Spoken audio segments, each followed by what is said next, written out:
Método de intensidade. O método de intensidade são as cargas. Lembrando que a gente está falando de HIIT longo e HIIT curto e não os outros métodos, tá? E principalmente ali na ideia de trabalhar ali mais com os métodos do Gibala, do Fabrício Boscolo, que eles trazem esse, e principalmente com o Alexandre também, do Bodywork, eles trazem mais esse formato. O Tabata é aquele de 4 minutos, como eu tinha falado, tem que ser feito na bike, tem que ser feito numa exaustão de 8 voltas, não é comercial porque é um treino de 4 minutos, ou seja, se o cara terminou esses 4 minutos e ele ainda tem condição de treino, ele fez errado, tá? Ele tem que chegar numa exaustão que ele tem que vomitar, enfim, tem toda uma intensidade envolvida que às vezes não é comercial. Você não consegue chegar na casa do seu aluno ou na academia e falar assim, ó, hoje nós vamos treinar 4 minutos, principalmente para você que é personal trainer, né? Nós vamos treinar 4 minutos e você pode ir embora. Aí o cara vai olhar para você, dá resultado? Dá resultado. Ele vai fazer na intensidade que seria o ideal? Não, porque a gente também, existem alguns métodos de treino que são voltados especificamente para atletas, né? E esse método de treino que nós vamos abordar agora é para pessoas comuns, né, que dá um resultado legal em pessoas normais, em pessoas comuns, tá, do dia a dia, não em atletas de alto rendimento, certo? Então eu tenho esses modelos de carga.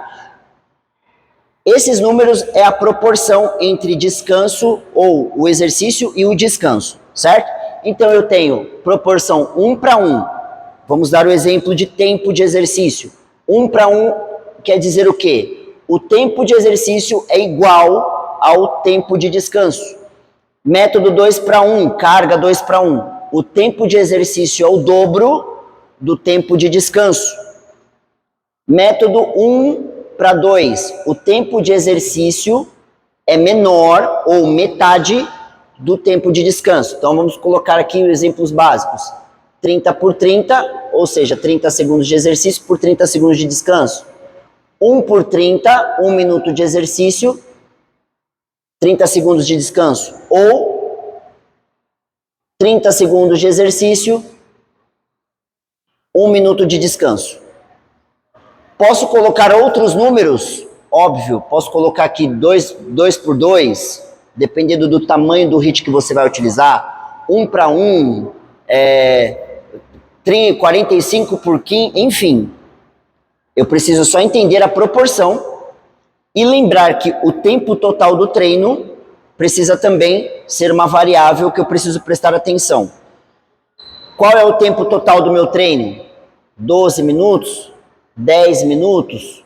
8 minutos? Estou colocando meus pares, mas podia ser 15 minutos? 17 minutos? Qual é o tempo desse HIIT? Qual é o tempo total? Então eu preciso realizar uma conta, né? A gente acha que o pessoal da educação não precisa fazer conta, mas precisa. Uma conta de como eu vou montar esse treino. Vamos dar um exemplo. Se você for fazer um HIIT de 12 minutos, esse é o tempo total do meu treino, Davi, é o tempo total do meu treino. E eu quero usar uma proporção 30 por 30.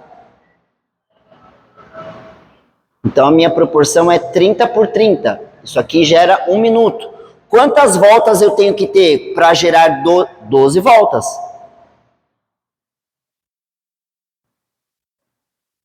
Certo? Então eu tenho 30 segundos de exercício, 30 segundos de descanso, dá 1 minuto. Se eu fizer 12 voltas, 12 minutos no total de treino.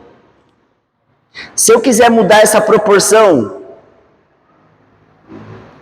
eu quero fazer 1 minuto de exercício e eu quero fazer 2 minutos de descanso.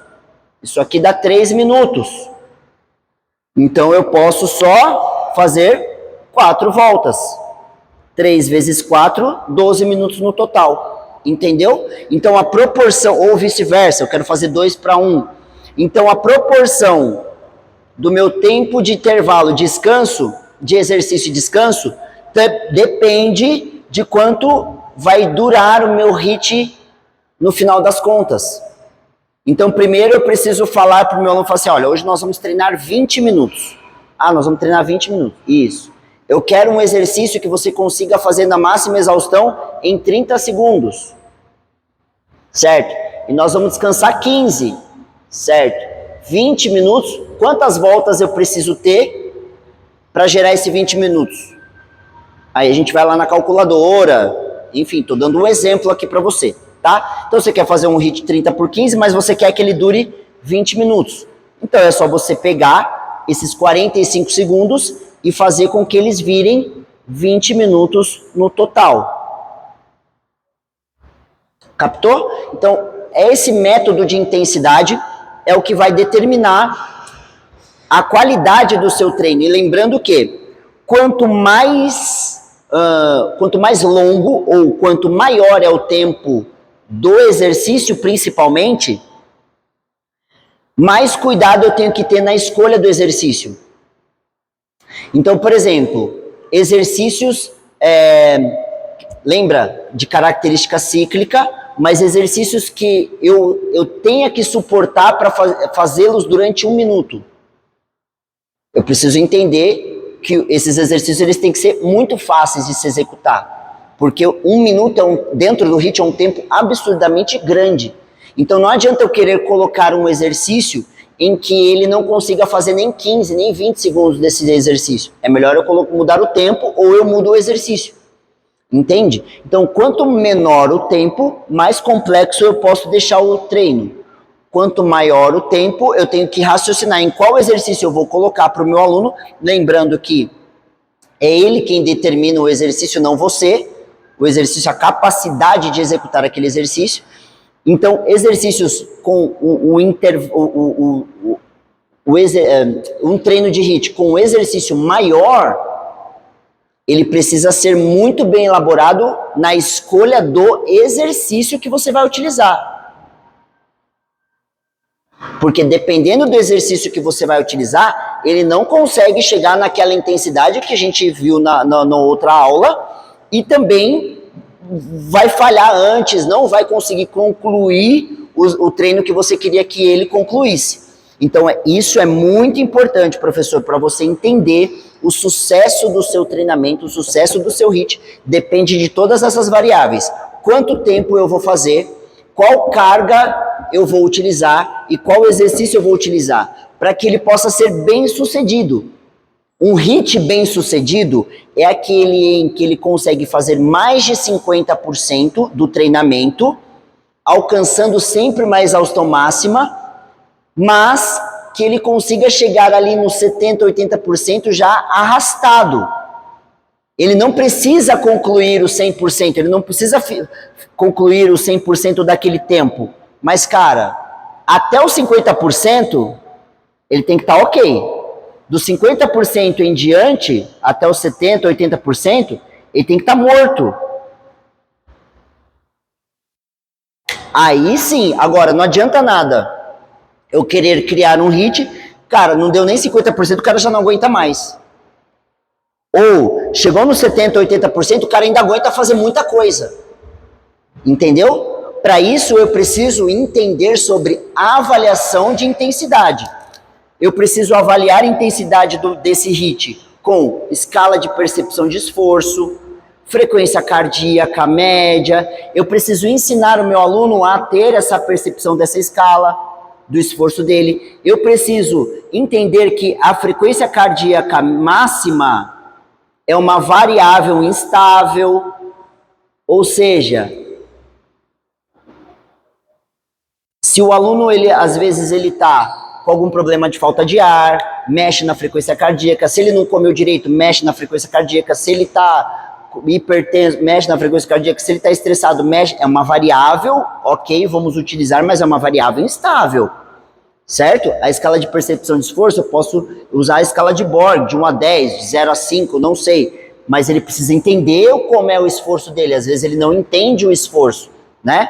Eu preciso entender também, a pressão arterial é uma variável instável? É, mas eu também posso usá-la como uma avaliação de intensidade. Então, todas as informações que o meu aluno dá, sudorese, ofegância, todas essas informações que o corpo dele remete ao treinamento, eu preciso observar, porque esse é o nosso papel, e entender se eu preciso mudar o exercício, ou eu preciso mudar a carga do treino, ou eu preciso mudar a carga total do treino, o tempo total do treinamento, para que eu possa encontrar uma intensidade em que ele consiga executar acima de 50% com qualidade, chegando ali nos 80% do treino no total, já na ofegância máxima dele, morto, derrubado, destruído, certo? Porque também não adianta o cara fazer um HIIT e sair pleno, entende? Então eu preciso ter todas essas informações para poder criar, elaborar o meu treino de HIIT com muito sucesso.